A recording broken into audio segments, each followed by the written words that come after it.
자, 여러분 반갑습니다. 드디어 이제 민간경비론 마지막 장에 왔습니다. 오늘 주제는 제5장입니다. 민간경비 산업의 과제와 전망입니다. 이 분야는 한국의 민간경비 산업의 문제점이 무엇이고, 앞으로 전망은 어떻게 될 것인지, 어떤 문제점을 해결해야 될 것인지, 이런 것들을 전반적으로 살펴보는 시간이 되겠습니다. 경비 지도자 시험에는 보통 한 두세 문제 정도 나오는데 전체적으로 어려운 내용은 별로 없습니다. 기존에 배워왔던 것들을 조금 반복 학습을 하면서 전체적인 어떤 문제점과 흐름을 좀 이해하고 그다음에 전망을 내다보는 거기 때문에 크게 공부하는데 어려움은 없습니다. 그래서 그냥 전체 흐름을 쭉 이해하시면서 한번 정리해 주시면 되기 때문에 편안한 마음으로 들으시면 좋겠습니다. 자, 본 수업 하겠습니다. 1절과 2절로 나눠진데 오늘은 첫 시간은 1절 한국민간경비의 문제점을 중심으로 한번 살펴보도록 하겠습니다. 우리나라 민간경비의 문제점이 뭘 것인가? 이제 민간경비 육성의 필요성입니다. 이건 여러분 다 아실 겁니다만은 이론적으로 살펴보면 사회 변동에 따른 필요성이 하나 있고 경제 발전에 따른 필요성이 하나 있습니다. 두 가지로 나눠서 한번 살펴보는데 다들 거의 아는 내용들입니다. 자, 사회 변동에 따른 필요성은 먼저 경비 수요가 증가하고 있죠. 우리나라의 경비업법이 들어온 게 1976년도입니다. 그 이후에 민간 경비업체의 숫자가 굉장히 많이 늘었어요. 전국적으로 10,000개가 넘고 부산만 해도 1,000개가 아마 넘을 겁니다.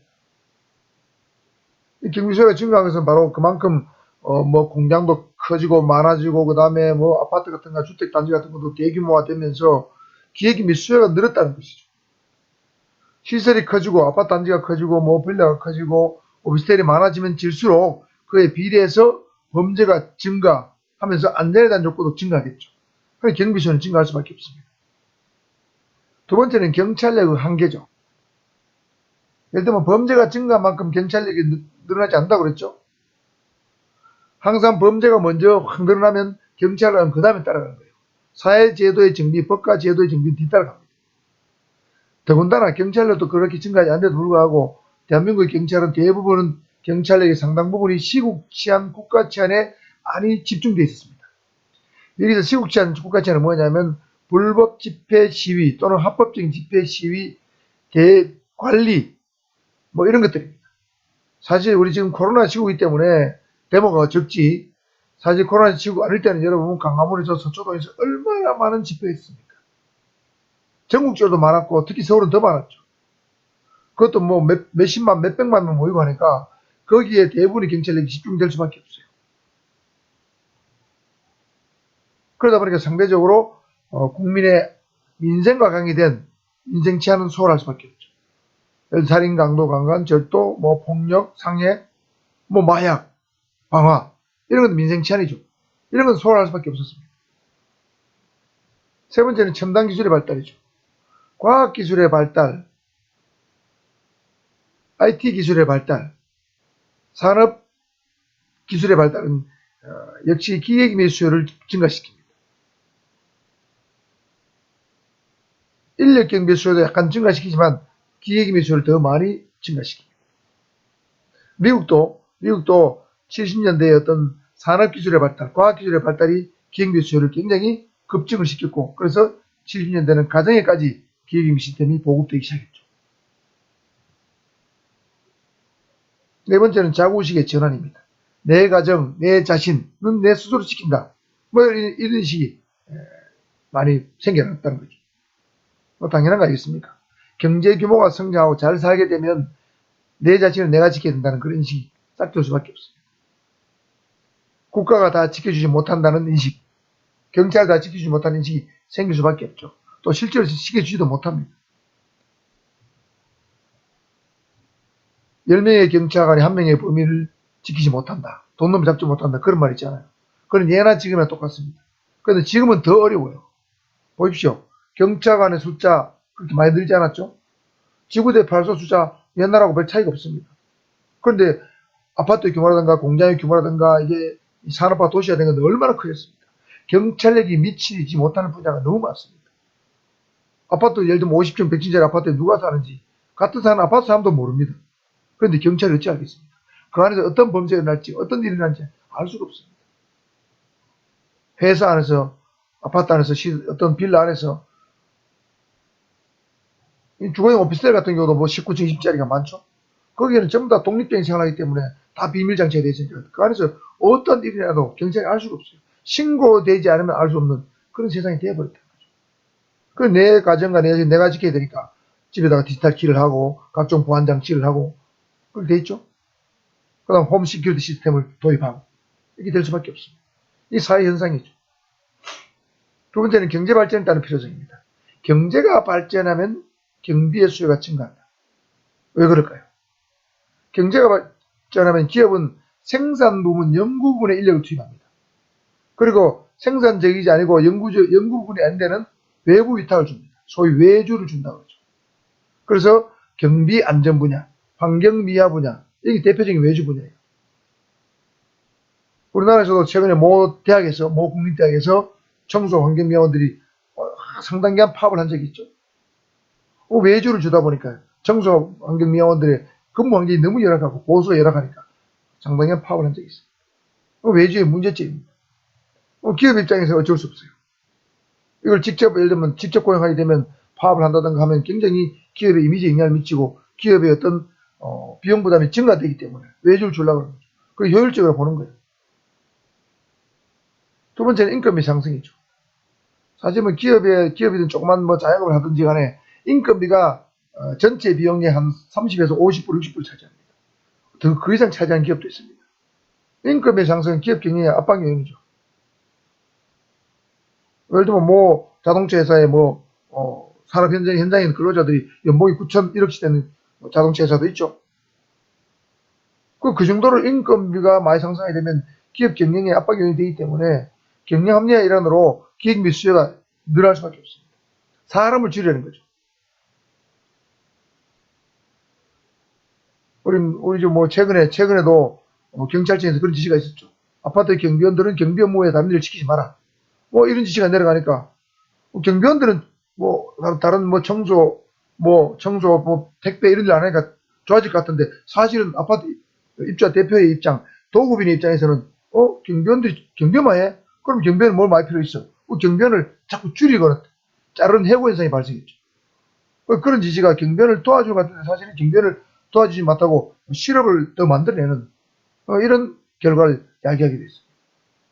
그 인건비가 그만큼 아파트 입주자 대표 회의 입장에서도 그렇고 경비업체 입장에서도 그렇죠.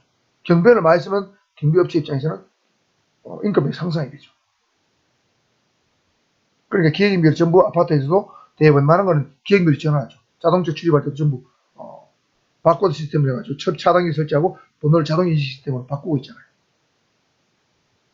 그 다음에 소득 수준의 향상입니다. 소득 수준의 향상과 그 다음에 워라벨 어떤 문화 이게 확산을 해가지고 젊은 친구들은 요즘 휴일 근무 안락합니다. 야간 근무 안락해요. 숙직 같은 거 안락합니다. 공휴일 다 놀라고 그래요. 주 5일도 모자라서 지금 주 4일 근무까지도 어떤 당이 주장하고 있죠. 저는 그게 좀 빠르다고 생각하지만 뭐 이런 경향 때문에 숙직이나 공휴일 야간 근무 할 사람이 없어요. 그러니까 그런 것도 좀 기결이 대체하는 거죠. 그 인력 부족, 인건비 상승, 그 다음에 소득 수준 향상과 워라밸 뭐 이런 걸 인해 가지고 민간 경비 산업이 육성될 가능성, 필요성이 높아집니다. 그 다음에 우리나라 민간 경비의 문제점, 과학 개선 방안 살펴보겠습니다. 여러 가지 문제점이 있는데 제일 먼저 경비업 허가 기준입니다. 여러분 경비업 허가 받는 거 다 알잖아요. 현행 경비업법에는 경비업을 하고자 하는 자는 그죠? 그 법인의 주사무소 관할 시도경찰청장의 허가를 받으면 됩니다. 법인 허가 받기 쉬워요. 자본금 규모 맞추고 시설 기준 맞추면 허가 받습니다. 그리고 경비업자하고 임원이 특별한 결격사유 없으면 됩니다. 그런데 그 결격사유라는 것이 경비업 허가를 받고자 하는 임원, 그러니까 대표이사 또는 임원에 대한 결격사유가 좀 느슨합니다. 왜 느슨한가? 여러분 임원의 결격사유 살펴보면 6가지 정도 있어요. 그런데 경비지도사 또는 경비원의 결격사유는 한 9가지쯤 돼요. 그리고 특수경비원의 결격사유는 거기 한 두 가지 정도 더 붙습니다. 그러니까 경비업자의 결격사유가 경비지도사나 경비원보다 더 느슨해요. 더 약하다는 거죠. 그래서 쉽게 말하면 웬만하면 경비업자를 할 수 있다는 거죠. 경비업의 임원이 될 수 있고 경비업 대표가 될 수 있다는 거예요. 그래서는 안 되겠다는 뜻입니다. 그래서 개선 방안으로는 경비업 허가를 받고자 하는 자는 경비업무 관련 경력이 좀 있거나 해당 분야에 전문성 학력이 있거나 뭐 이런 사람한테 경비 허가를 해줘야 되겠다. 그리고 경비업체를 좀 전문적으로 운영한 어떤 제도의 도입이 필요하다는 얘기죠. 사실은 경비업자들은 지금 보면은 거의 뭐 돈 있는 사람들이 합니다. 경비업을 해서 돈 좀 벌어볼까? 이런 사람들이 하죠. 그러다 보니까 좀 전문성이 좀 떨어집니다. 두 번째는 경비원 검정 제도를 도입할 필요가 있습니다. 현재 우리나라는 경비원 검정 제도가 없죠. 그냥 신임 교육 24시간 또는 특수경비원 88시간 받으면 경비원이 될 수가 있습니다. 그 다음에 법상의 결격 사유가 없습니다. 그러니까 경비원들이 좀 전문성이 좀 부족해요. 그래서 검정시험에는 경비업무의 기본 원칙, 그 다음에 경비업무 관련 법률 지식, 그 다음에 경비업 분야별 어떤 지식, 예를 들면 분야하는 것은 뭐 시설경비, 호송경비, 신변보호경비, 기계경비, 특수경비죠. 각 분야마다 특성이 있단 말이에요. 그 특성에 맞는 교육을 시켜야 되죠. 그 다음 특수경비원 같은 경우는 총기 관련 능력, 뭐 이런 것들이 들어가야 되고, 그 다음에 검정시험 합격한 경비원들에 대해서는 적정한 임금이 더욱 잘 보장이 되고, 신분 보장도 이루어져야 됩니다. 청경은 60세까지 보장이 되죠. 경비원들은 그런 게 없어요. 그 다음에 경비대장이나 반장은 경비 검정시험 합격자로만 한정한다. 뭐 이런 것들이 만들어질 필요가 있겠죠. 청공경찰 같은 경우는 청공경찰 대장, 반장, 조장들은 각각 5만원, 4만원, 3만원에 직책수당으로 별도로 지급하고 있죠.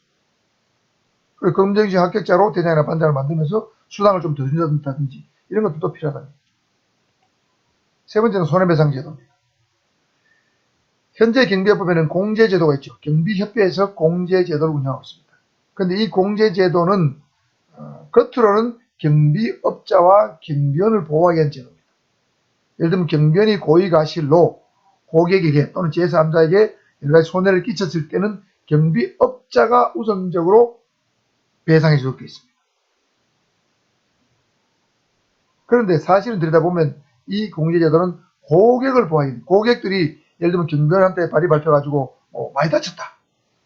그러면 이게 고객들이 배상 요구를 하기 때문에 이 고객들을 사실은 보호하기 위한 어떤 제도이지 경비업자나 경비원들을 정책으로 보호하는 제도는 사실은 아니라고 보여집니다. 고객들의 어떤 피해를 보상하기 위한 목적으로 만든 거죠. 그러다 보니까 부수적으로 경비업자와 경비원이 조금 보호를 받고 있죠. 경비업자들은 경비협회에 공제료를 부담하고 내고 있죠. 그런데 문제는 고객들이 현재 공제제도 외에 별도의 손해배상 보험을 가입하라고 경비업자들이 요구를 하고 있습니다. 자, 이 경비협회에서 하는 공제제도로는 완전한 보상이 안 된다고 고객들은 보고 있는 거죠. 부족하다고 보는 거예요. 그러니까 경비업자 입장에서는 이중부담이죠. 별도의 손해배상 보험을 가입하게 돼요. 공제 외에. 그래서 이런 고객의 입장과 경비업자 입장을 동시에 고려해서 우리나라 유명한 유수의 보험회사들이 많죠. 보험회사 측에서 경비 관련 다양한 보험 상품을 개발할 필요가 있습니다. 그러니까 저렴한 보험료로 다양한 어떤 피해를 배상할 수 있는 그런 보험 상품을 개발할 필요가 있다는 거죠. 공제 외에. 그럼 네 번째는 우수 인력 채용 방안입니다.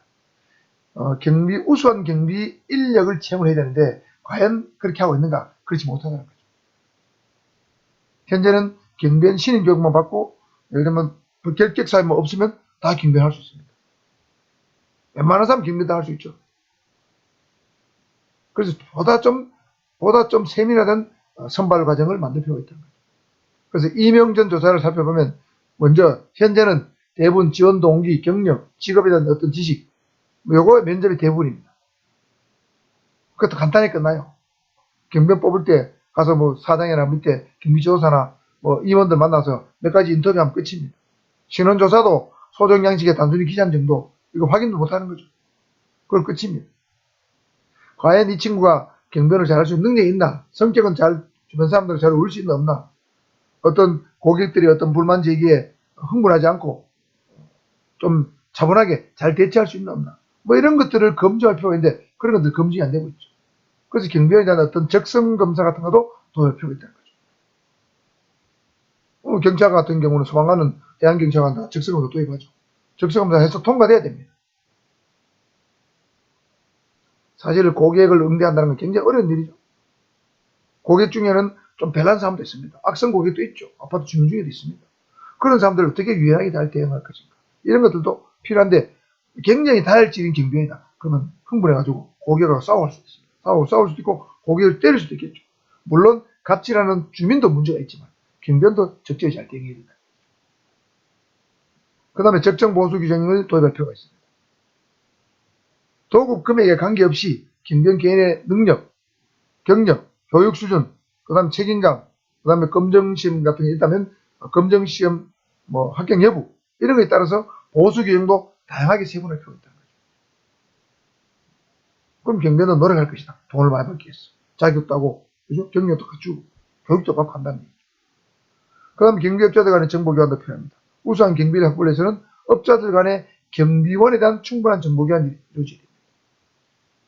그 다음 협회에서도 전국에 있는 경비원들이 신청을 관리할 필요가 있습니다. A라는 업체에서 근무하던 경비원이 무슨 사고를 좀 쳤다. 그래가지고 해고됐습니다. 그럼 B 업체에 취업할 수도 있어요. 법상의 결격사항 없으면 모르기 때문에. 다른 지에 가서 다른 지에 가서 취업할 수도 있죠. 그런 것들이 관리가 돼야 된다는 거예요. 해고를 했다든가 문제 있으면 다 데이터베이스를 향해서 관리를 해야 된다는 거죠. 그 다음 여성 경비원의 고용도 좀 늘릴 필요가 있겠죠. 현재 여성 경비원은 안내라든가 여성 고객 검색 등이 한정되어 있죠. 여성 고객 검색은 주로 뭐 이제 공항 같은 데 사고 있죠. 은행 같은 데 보면 여성 경비원들이 많죠. 근데 주로 보면 안내하거나 아니면 은행을 보조하고 있어요. 뭐 ATM기를 잘 이용하지 못한 사람들 통장 찍어주고 뭐 세금 같은 것도 보내주기도 하고. 그러니까 순수 경비보다는 뭐 경비 외적인 은행원을 보호하는 듯한 일을 하고 있단 말이죠. 그 여성 경비원의 경비 자체의 어떤 가치를 존재가 인정할 수 있는 그런 분야에 확대할 필요가 있다는 거죠. 여성 경비원도. 다섯 번째는 경비 전문학교의 설립 방안입니다. 우리나라는 경비 전문학교가 없죠. 현재 민간경비 관련 학문은 선진국의 지식에 주로 의존해가지고 하고 있습니다. 여러분, 그러니까 민간경비는 교재 자체도 얇죠? 외국에서 이제 단편적으로 카피해 온 거예요. 그 다음 실무적으로 보면 대부분 군 출신 또는 경찰 출신이 어떤 경비경찰의 경험을 바탕으로 얘기를 합니다. 그러다 보니까 학문적 바탕이 조금 취약해요. 뭐 이러면서 계속 발전해 나가겠지만은, 그래서 여러분 경비조사 시험 중에서도 민간경비는 가장 쉬운 축에 속하죠. 왜냐하면 이론 자체가 많지 않으니까 교재 자체가 얇아요. 사실 뭐 경호학도 초창기에는 80년대 이럴 때는 경호학 책이 한 40회, 50페이지밖에 안 됐습니다. 지금은 이제 뭐 300페이지가 넘어가죠. 이론도 자꾸 발전해 가는 거예요. 과거에 없었던 일이 자꾸 생깁니다. 그래서 학문적 바탕이 취약하기 때문에 개선 방안으로는 경비원, 경비지도사, 경비업자의 자질 향상을 위한 교육 총괄 전담 기관이 필요하다는 거죠. 경비원이나 지도사는 그나마 교육을 받습니다. 신임 교육도 받고 직무교육도 받고 하지만 경비업자는 교육 자체를 안 받죠. 교육 자체를 안 받은 사람이 경비 회사를 운영을 해요. 그래서 이 모든 사람들을 좀 조직적으로 체계적으로 관리할 수 있는 교육할 수 있는 교육기관이 필요하다. 여섯 번째는 민간경비 전담기구 설치 방안입니다. 예를 들면 경찰 안에 민간경비를 전담하는 부서를 설치하겠다는 얘기죠. 외국 예를 보면 일본 같은 경우는 민간경비 중요사항은 국가공안위원회에서 총괄 관장합니다. 경찰청이 아니고 미국은 각 주별로 워낙 큰 나라니까 규제위원회라는 민간경비 전담기구를 두고 민간경비 정책을 결정해요. 미국, 일본의 국가공안위원회에 해당하는 것이 규제위원회 보시면 됩니다. 우리나라는 어떠냐? 경찰청에서 모든 걸 지휘합니다. 일반 민간경비, 경비업은 생활안전국 범죄방 정책과에서 운영 지도를 하고 청원경찰에 대해서는 경비국 위기관리센터에서 합니다. 우리나라는 이원화되어 있어요. 예를 들면 시호, 신기특 이 5가지 경비업에 대해서는 생활안전국에서 청원경찰은 경비부에서 관장하고 있어요. 그 다음에 시도경찰청과 경찰서도 이용되어 있는데 여기는 생활안전과만 적어놨는데 생활안전과에서는 일반 민간경비 5가지 5종의 민간경비업만 경비에 대해서 운영 지도를 하고 청원경찰대에서 역시 시도경찰청이나 경찰서의 경비과에서 시도경찰청과 경찰서 위관센터가 없어요. 경비과에서 청경 업무를 지도 감독합니다. 자, 직제 한번 살펴볼까요? 이 부분 여기 나와요. 경찰청과 그 소속기관 직제 시행 규칙에 나옵니다. 행정안전부 영입니다. 여기 보면 경찰청의 직제를 쭉 적어놨는데 8조 보면 생활안전부 있습니다. 생활안전부에는 범죄예방정책과 생활질서과 아동청소년과 여성안전기획과를 둔다. 2022년도 1월달에 만든 겁니다. 가장 딱딱한 정보예요. 이 중에서 범죄예방정책과장은 경비업에 관한 연구 및 지도한다고 빨간글씨 되어 있죠. 요 경비업이 바로 시호 신기특 일반 민간 경비업 5종을 말합니다. 그 다음에 10조의 경비부에 두는 과를 보면 경비부에는 경비과, 위기관리센터, 경호과, 항공과를 둔다. 경호과에서는 예를 들면 뭐 경찰 대상, 경호 대상자에 대한 경호를 하죠. 자, 여기 위기관리센터가 있습니다. 위기관리센터의 장은 다음 사항을 분장한다 되어 있는데 10호에 보면 청원경찰의 운영지도입니다. 그 청경은 경비국 위기관리센터, 민간경비, 일반 민간경비는 생활안전국 범죄예방정책과에서 한다는 거죠. 그 다음에 여기에 시도경찰청과 경찰서로 내려오면 범죄예방정책과장이 없습니다. 여기는 생활안전과장이에요. 시도경찰청과 경찰서. 그 다음에 경비국도 위기관리센터가 없습니다. 경찰서나 시도경찰청은 위기관리센터가 없기 때문에 거기서는 경비과에서 청원경찰을 한다. 운영한다. 자, 요 관리부서 알아두셔야 됩니다. 그래서 개선 방안으로는 민간경비 전담기구 설치가 필요한데 경찰청 같으면 적어도 민간경비 전담과 생활안전부 안에 민간경비 전담과를 둬야 된다는 거죠. 그 다음에 제 생각인데 경비국, 청원경찰을 위기관리센터 경비국 상황인데 청원경찰도 생활안전국에서 생활안전국 민간경비 전담과에서 일원에서 운영하는 게 저는 좋다고 생각합니다. 어쨌든 별도의 독립부서를 만들 필요가 있다는 거죠. 그 다음에 이건 미리 앞서가 얘기합니다. 경찰서나 시도경찰청에도 민간경비 지도계 한 개 별도의 계를 만들 필요가 있다는 거죠. 현재는 한 사람이 담당하고 있어요. 민간경비 업무를. 민간경비 지도계를 만들어가지고 여기서 청원경찰 업무하고 일반 민간경비 업무를 동시에 하도록 해야 되죠. 개 정도 되면 적어도 계장 포함해서 직원이 한 5, 6명 정도 되는 겁니다. 전담부서를 만들 필요가 있다는 거죠.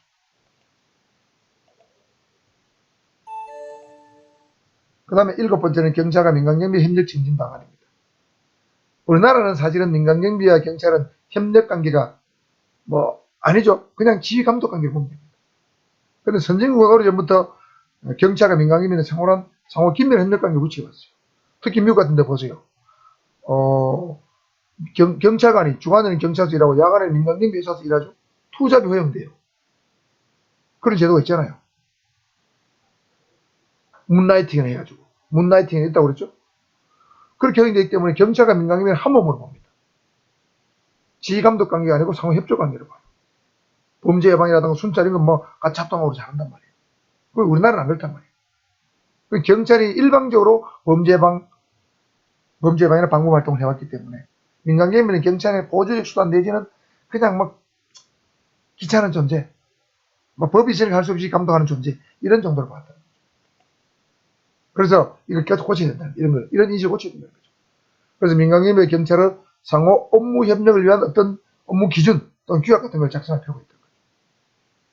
그 다음에 책임자 간담회, 정기적 회의 같은 게 개최해야 돼요. 그래서 그 정보 교환도 하고, 그죠? 네트워크도 구축해야 되죠. 그 다음에 경찰청 내 민간경비 전담부서를 설치할 필요가 있다. 경찰청 같으면 아까 말씀드린 과단위, 시도경찰청 이하는 계단위 정도 만들 필요가 있다. 그 다음에 합동순찰 같은 걸 할 필요가 있다는 거죠. 경찰과 민간경비 업체의 민간경비랑 합동순찰하면 서로 대화가 되면 소통하면서 협력관계가 만들어지겠죠. 이해도가 증진돼요. 그 다음 비상연락망 구축, 이건 돼 있죠. 경찰서 생활안전과하고는 돼 있는데 이게 이제 지구대 발소하고는 잘 안 돼 있어요. 민간경비 업체하고 대인대가 안 되는 데가 있습니다. 이런 것도 만들어줘야 됩니다. 그 다음에 경비자문센터를 운영해야 됩니다. 민간경비 업체명과 경비상품의 목록을 시민들에게 배부하는 센터를 경찰 공동으로 운영할 필요가 있다. 우리는 이런 경비 서비스를 제공합니다. 해서 홍보를 해야 되는 거죠. 이것도 경찰과 같이 하는 것이 공신이 높아진다는 거죠. 그 다음 우수한 민간경비 업체하고 경비에 대해서 표창 같은 걸 접근할 필요가 있죠. 지금 보통 보면 제가 모대하게 강의를 나오고 있지만은 모 경찰서 서장이 경호학과, 경찰 경호학 학생한테 표창을 주는 건 많이 봤는데 우수 민간 경비 업체, 경비에 대해서 표창 주는 건 별로 본 적이 없는 것 같아요. 경비원이 범죄 예방을 잘했다, 범위를 잘 근무했다, 표창을 적극 줘야 되겠죠. 경비원을 잘 관리했다, 지도 감독만 하지 말고, 침해하지 말고, 과태료만 주지 말고, 표창도 해야 된다는 거죠. 업체에 대해서. 그럼 퇴직경찰을 민간경비 업체에 재취업하는 것도 중요한 거죠. 저도 경비지도사로서 민간경비 업체에 몇 군데 제가 프리랜서로 일을 하고 있지만 아무래도 경찰하고 관계가 좋을 수밖에 없습니다. 제가 진직 경찰관입니다. 그 다음에 기계경비 업체의 오경보 감소에 대한 노력을 해야 됩니다. 이 오경보 때문에 경찰관들은 특히 지구대 발사는 수시로 엉터리 출동하는 게 많아요. 그러니까 이게 기계경비 믿을 수 없다. 이런 인식이 강하단 말이에요. 또 늦게 출동한다. 경찰보다. 돈을 받으면 너희들이 먼저 출동해야 될 거 아니냐. 오경보 업도록 해야 될 거 아니냐. 이런 인식이 굉장히 경찰에 강하죠. 이런 것들이 개선 방안이에요. 그 다음 세 번째 항목은 청원경찰과 민간경비 갈등입니다. 청원경찰과 여소 민간경비는 시효 신기특, 시설경비, 호송경비, 신변보호, 및 특수경비원을 말합니다. 청원경찰관과 일반 민간경비원의 갈등이 있다는 거죠. 여러 측면에서 갈등이 있습니다. 갈등이라 볼 수도 있고 차이점을 볼 수도 있어요. 자, 활동 영역 면에서 보면 공통적으로 모두 범죄 예방이죠. 기능면 역할 면에서는 사실은 별 차이가 없습니다. 그런데 활동 영역을 보면 청원경찰은 어디 합니까? 청원지구에서 공공 분야 또는 중공공 분야에서 방공활동을 하죠. 주로 국가 중요시설, 공항, 항만, 원자력 발전소, 그 다음에 국가 방위산업체 이런 데는 청원지에 들어가 있어요. 그런데 시효신기특 민간경비는 어디 합니까? 주로 아파트, 그 다음 오피스텔, 그 다음에 공장 이런데 민간 경비를 고용했죠. 그러니까 경비업자가 경비를 고용해서 고객으로부터 받은 보수만큼 완전히 사적인 분야에서 범죄 활동을 합니다. 활동면에서 차이가 있죠. 그 다음 배치 임용 감독입니다. 청원경찰을 배치 임용 감독하고 일반 경비원의 배치 임용 감독하고는 차이가 많습니다. 자, 청원경찰 배치를 볼까요? 청원경찰 배치하려면 시도 경찰청장에게 신청해서 배치 결정을 먼저 받아야 됩니다. 그 다음에 배치 결정을 받게 되면 청원주가 청원경찰을 임용을 하는데 임용할 때도 먼저 시도경찰청의 사전 승인을 받아야 임용할 수 있어요. 그러니까 배치 결정 받고 청원경찰 임용 승인을 받고 그 다음에 임용을 하는 거예요. 그 다음에 감독은 시도경찰청장이 청원주를 지도 감독합니다. 근데 경비원은 볼까요? 경비원을 배치하려고 하면 배치 신고를 관할 경찰서장에게 배치 신고를 해야 됩니다. 일반적 원칙이 그렇습니다. 그 다음에 특수한 경우에는 배치 허가를 받아야 돼요. 시설 경비원하고 집단 민원 현장에 배치되는 신변보호 경비원은 배치하기 전 48시간 안에 배치 허가를 미리 받아서 허가가 떨어져야 배치할 수 있어요. 신고 또는 허가제를 운영하고 있죠. 그 다음에 임용입니다. 경비업자가 결격사에 없는 경비원을 고용하면 됩니다. 이 임용이라는 개념이 사실 없어요. 그러니까 시도경찰청장의 사전 승인이라는 개념이 없습니다. 그러니까 결격사유가 없습니다. 경비원을 이렇게 채용하겠습니다 해가지고 경찰청에 보내면 경찰청에서 결격사유 없다고 통보하면 그대로 쓰면 되는 거예요. 그러니까 결격사유를 심사하는 그 과정만 경찰청에서 거치지 사전 승인이라는 개념 자체가 없어요. 쉽죠. 그 다음에 감독입니다.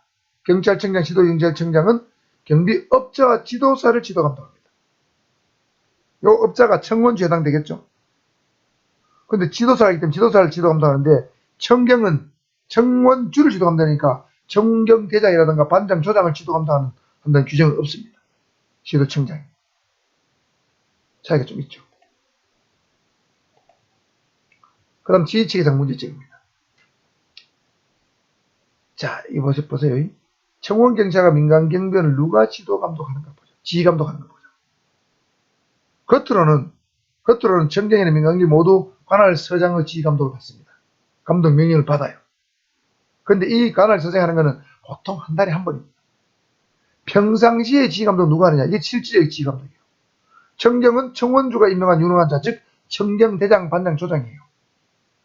민간경비는 지도사가 하죠.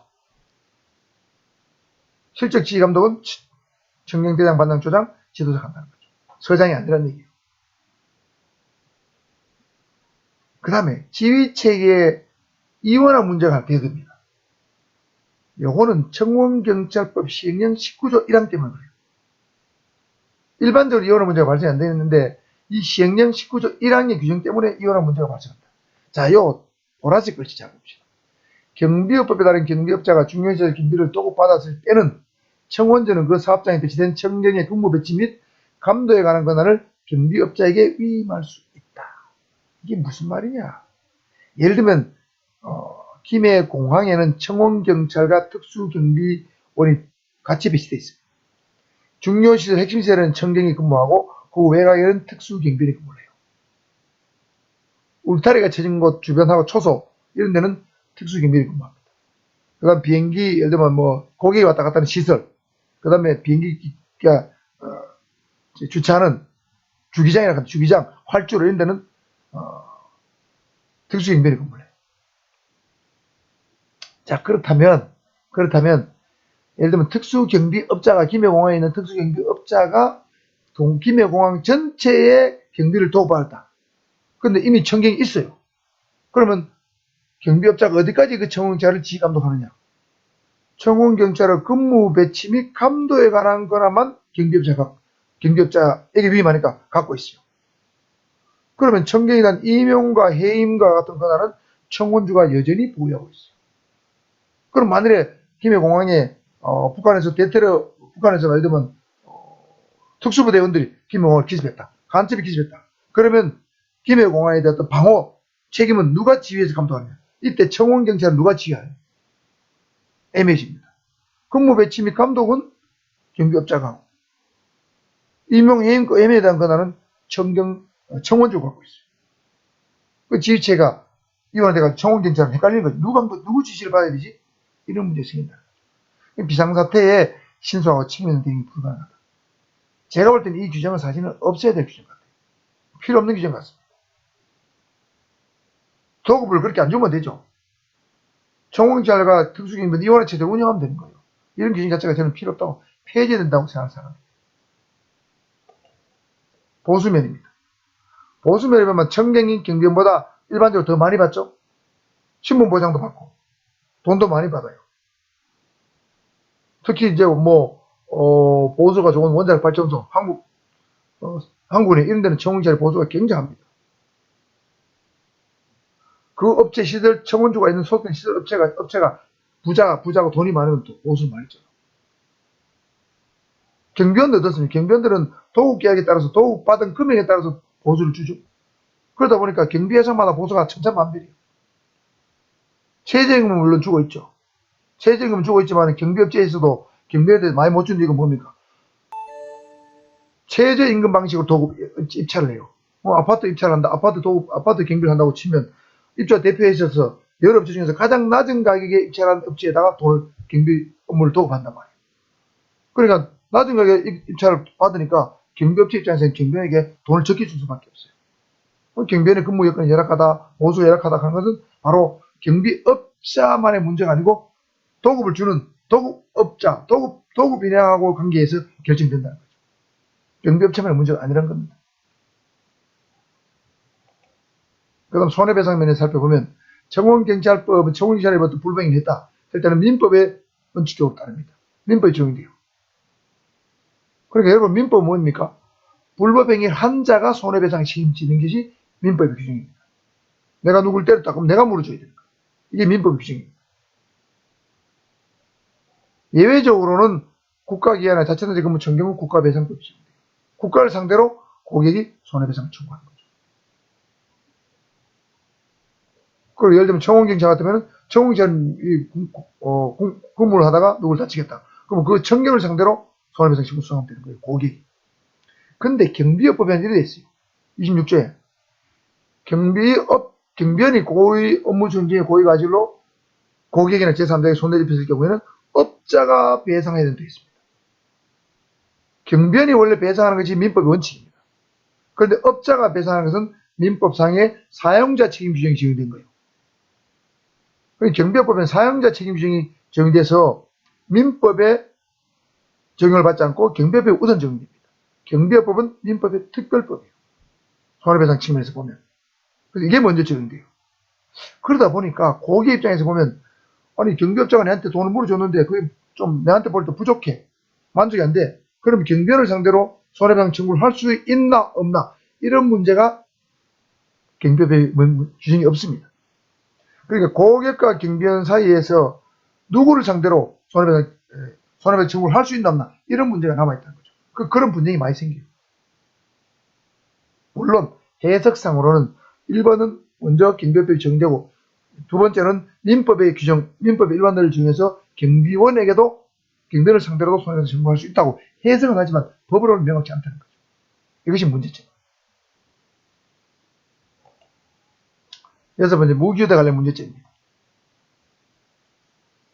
자, 청원경찰은 무기를 휴대하고 있죠. 경비업법 중에서도 특수경비원도 무기를 휴대합니다. 근데 무기휴대 절차가 같은 듯 다른 듯 다른 듯 같은 듯 이렇습니다. 자, 청원경찰은 시도경찰청장은 청원경찰이 직무를 수행에 필요하다고 인정하면 청원조의 신청을 받아 관할 서장으로 하여금 청원경찰이 무기를 대여하여 지니게 할 수 있다. 자, 청원경찰이 무기를 휴대하게 하려면 청원조의 신청을 받아서 서장으로 하여금 대여해서 지니게 합니다. 그럼 특수경비를 볼까요? 시설주가 예를 들면 시설주는 김해 같으면 김해공항공단 사장입니다. 사장이 관할 경찰 관서장으로부터 대여받은 무기를 휴대하게 하는 경우에는 관할 경찰 관서장의 사전 승인을 받아야 된다. 자, 이 특수경비원은 관할 경찰 관서장의 사전 승인을 받아야 되는데 청원경찰의 경우에는 관할 서장으로 하여금 대여하게 지니게 할 수 있다지 사전 승인이란 말이 없어요. 물론 문맥상으로 글자는 없지만 문맥상으로는 청원경찰서장으로 하여금 무기를 대여하여 지니게 할 수 있다니까 결국은 승인을 받는다는 의미로 해석될 수 있지만 용어 자체는 없습니다. 법문 자체는 없어요. 그래서 이런 것도 통일해야 됩니다. 청원찰하고 특수경비원하고 무기를 대여하고 휴대하는 절차를 하나로 통일해야 됩니다. 아주 애매하게 만들어놨어요. 이것도 통일해야 되고 그 다음에 청경이나 특수경비원 둘 다 무기를 거의 사격 훈련할 때는 거의 안 쓰죠. 총기 사고 날까 싶어서 안 씁니다. 이런 것도 하나의 문제점입니다. 그 다음 신분에 대한 문제점입니다. 청경은 기본적으로 민간인이죠. 그런데 형법이라든가 법령의 벌칙을 정할 때는 공무원을 본다고 했습니다. 임용할 때도 공무원을 본다고 했죠. 그러니까 한 90%는 민간인인데 5% 10%는 공무원을 봅니다. 손해배상 책임이 발생할 경우도 원칙적으로 민간인 신분인데 민법을 정하니까 국가기관이나 자체단체 근무하면 국가배상법이 적용돼요. 그러니까 이때는 국가배상법이 적용될 때는 공무원 또는 중공무원을 본다는 얘기죠. 그런데 경비업법의 경비원, 특수경비원을 포함해서 모두 완전한 민간인입니다. 그러니까 청원경찰은 신분이 이원적 신분이죠. 민간인 신분에다가 어떨 때는 공무원 또는 중공무원을 보는 거죠. 그래서 청원경찰은 어찌 보면 벌칙 적용할 때나 이런 거 할 때는 공무원을 보고 하니까 그 불리해요. 이런 것들도 좀 통일할 필요가 있다. 특히 특수경비원 같은 경우는 국가중개시에 대부분 근무하죠. 그럼 국가중개시 근무한 특수경비원의 불법행위 했을 경우도 이거는 국가배상법을 적용해야 될 건데 그런 말이 없습니다. 그런 것들도 좀 정비할 필요가 있죠. 세밀하게. 그 다음 교육훈련의 문제점, 이건 여러분 다 아는 거예요. 교육시간하고 교육 장소, 교육시설, 교육기자재, 교관이 전부 다 다릅니다. 청원경찰은 신인교육 2주, 일반경비는 신인교육 24시간, 특수경비는 88시간입니다. 직무교육은 청경은 월 4시간 이상, 일반경비는 4시간이 월 4시간 이상, 특수경비는 월 4시간 이상입니다. 그러면 가만보면 교육시간은 특수경비원이 신인교육과 직무교육을 가장 많이 받습니다. 그러면 교육을 많이 받으니까 보수도 청경보다 더 많이 줘야 될 것 같은데 실제로는 청경이 제일 많고 특수경비 두 번째고 일반경비 세 번째예요. 물론 개별 기업 따라 조금 다르겠지만 일반적으로 그렇다는 거예요. 이런 것들도 좀 특수경비는 교육도 많이 받고 하니까 보수를 더 주는 쪽으로 개선하든지 해야 되겠죠. 이런 것도 바꿔야 된다. 그 다음 복장 및 장구에 대한 문제점입니다. 전공자는 근무 중 제복을 착용해야 됩니다. 특수복장을 착용할 필요가 있을 때는 시도청장의 승인을 받아야 돼요. 근데 경비법에 보면 경비원의 제복은 경찰 공무원 군인의 제복과 색상 및 표정이 명확히 구별될 수 있어야 된다. 경비업자는 근무지역 내용에 따라 경비원은 제복 외의 복장을 착용할 수 있다. 그러니까 경비업법도 기본적으로 제복을 착용하는 원칙인데 제복 외의 복장은 경비업자가 자기 마음대로 착용할 수 있어요. 그런데 청원경찰은 시도청장의 승인을 받아야 됩니다. 이것도 통일할 필요가 있다. 굳이 청원경찰이 특수복장을 착용할 필요가 있는 거 이런 경우도 시도청장 승인 제가 저는 필요 없다고 생각해요.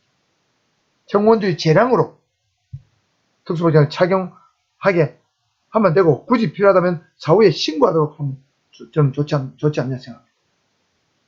굳이 시도청장 승인 받을 필요 없다는 거죠. 시도청장 승인 받으려고 하면 얼마나 번거로워요. 특수복장 착용하려고 신고하겠습니까? 신고 안 하겠죠? 안 한다 이 말이죠. 이런 것들은 사실 불필요한 규제다. 저는 이렇게 판단합니다. 자, 이제 한 40분 정도 지났는데, 요 4번은 경비업법과 청원경찰법 단일화 방안입니다. 이 부분은, 앞에 부분하고 연결되어 있긴 하지만, 영상이 너무 길어지면 여러분 지루하고 또 집중이 떨어지기 때문에, 요 4번 부분은 따로 떼서, 다른 영상에서 한번 찾아뵙도록 하겠습니다. 여러분 강의 듣느라 수고하셨습니다. 제가 말이 좀 강의 시간을 단축하다 보니까 말이 좀 빨랐습니다. 좀